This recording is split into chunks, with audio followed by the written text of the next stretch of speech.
السلام علیکم ورحمۃ اللہ وبرکاتہ ان الحمد للہ نحمده ونستعینه ونستغفره ونعوذ باللہ من شرور انفسنا ومن سیئات اعمالنا من يهده الله فلا مضل له ومن يضلل فلا هادي له واشهد ان لا اله الا الله وحده لا شريك له واشهد ان محمدا عبده ورسوله أما بعد فإن خير الحديث كتاب الله وخير الهدي هدي محمد صلى الله عليه وسلم وشر الأمور محدثاتها وكل محدثة بدعة وكل بدعة ضلالة وكل ضلالة في النار.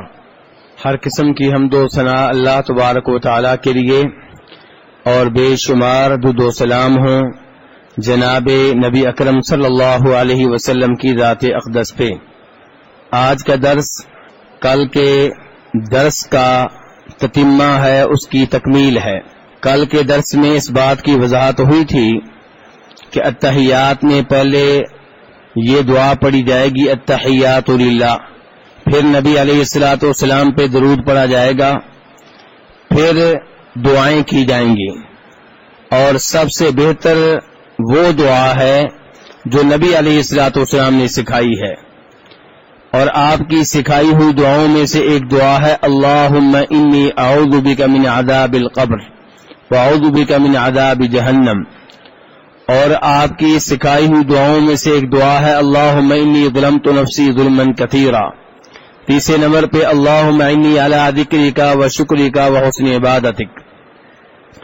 آج کے درس میں کتاب کے مؤلف کہتے ہیں اما فی التشہد الاول فيقوم بعد الشهادتين إلى الثالثة في الظهر والعصر والمغرب والعشاء، کہ جب نمازی پہلے اتحیات میں ہوگا، پہلے تشہد میں ہوگا، تو جب وہ وَأَشْهَدُ أَن لَا إِلَهَ إِلَّا اللَّهُ وَحْدَهُ لَا شَرِيكَ لَهُ وَأَشْهَدُ أَنَّ مُحَمَّدًا عَبْدُهُ وَرَسُولُهُ کے الفاظ پڑھے گا، اس کے بعد وہ تیسری رکعت کے لیے کھڑا ہو جائے گا.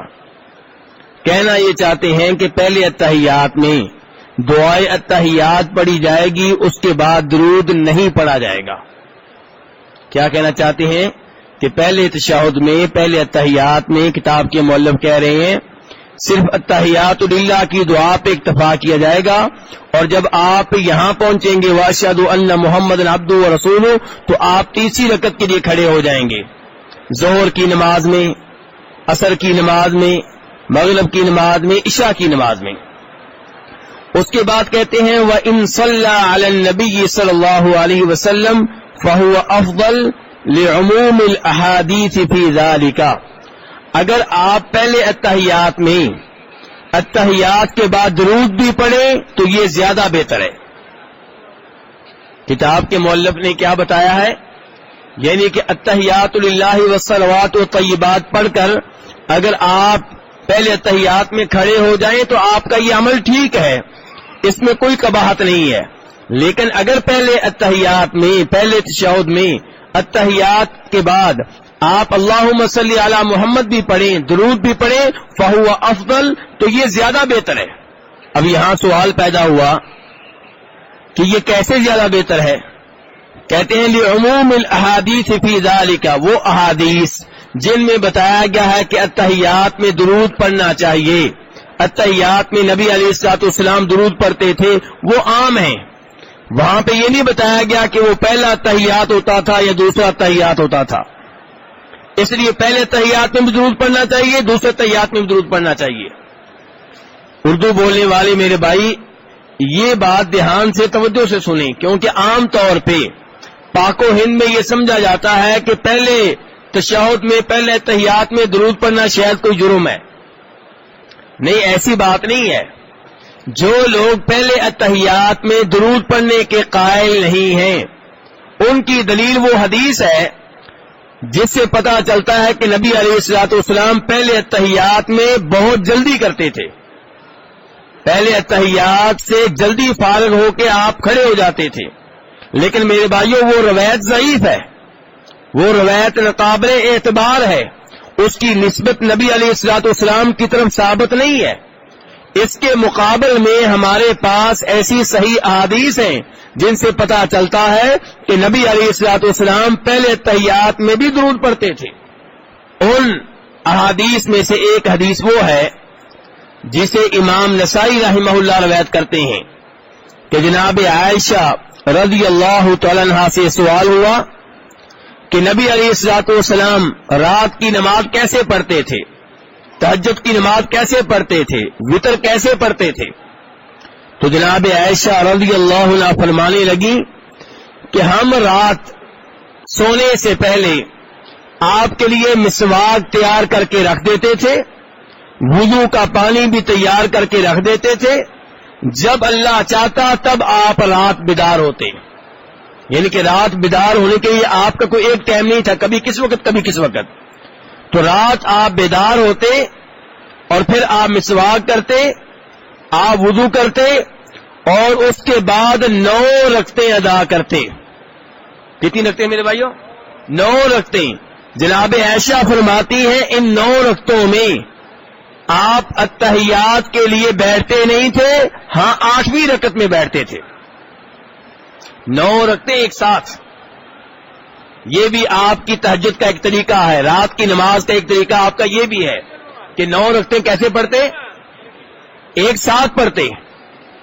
اور حدیث بالکل صحیح ہے, ایک ساتھ پڑھتے اور دوسری رکعت کے بعد بیٹھتے نہیں تھے, نہ چوتھی رکعت کے بعد نہ چھٹی کے بعد, البتہ 8ویں رکعت میں بیٹھتے تھے. 9 رکعتوں کی نماز ہے اور آپ 8ویں رکعت کے بعد التحیات بیٹھتے تھے. اور اس التحیات کے بارے میں ابھی جو 8ویں رکعت میں التحیات ہے یہ پہلا ہوا کہ دوسرا ہوا؟ 9 رکعتوں کی نماز میں جو التحیات 8ویں رکعت میں ہوگا وہ پہلا ہوگا کہ دوسرا ہوگا؟ پہلا. اس پہلے التحیات کے بارے میں جناب عائشہ رضی اللہ عنہا فرماتی ہیں آپ اس میں بیٹھ کے اللہ کی حمد و ثنا بیان کرتے, اللہ کی تعریفیں کرتے. التحیات للہ والصلوات الطیبات, اللہ کی تعریفیں ہیں نا, اللہ کی تعریفیں بیان کرتے. اور آپ اپنے آپ پہ درود بھی پڑھتے. کس التحیات میں؟ پہلے میں.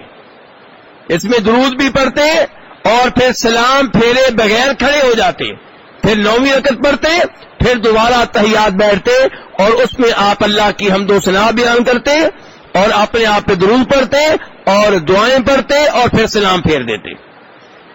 یہ نسائی شریف کی بالکل صحیح حدیث ہے. اس سے کیا معلوم ہوا کہ پہلے التحیات میں درود پڑھنا چاہیے کہ نہیں پڑھنا چاہیے؟ پڑھنا چاہیے.